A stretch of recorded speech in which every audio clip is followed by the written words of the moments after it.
My name is Vicki Chandler, and I am a registered Republican, and I volunteered for Linda Rost.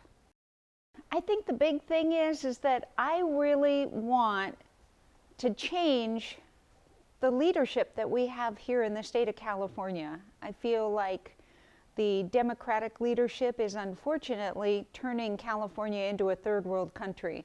And that's very frustrating to me because I feel we're one of the most beautiful states in all 50.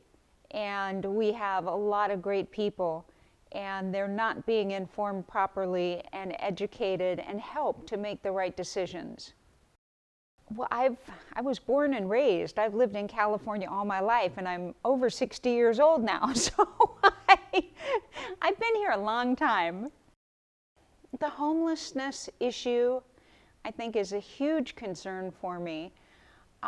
Crime, not so much, but still, I do feel that way. And traffic, I can't believe we do such a stupid job designing the roads that we use every day. Like we should, if we're going to have 4 lanes, have 4 lanes, not go down to 3 lanes or something crazy like that and create bottlenecks. I mean, it's just ridiculous.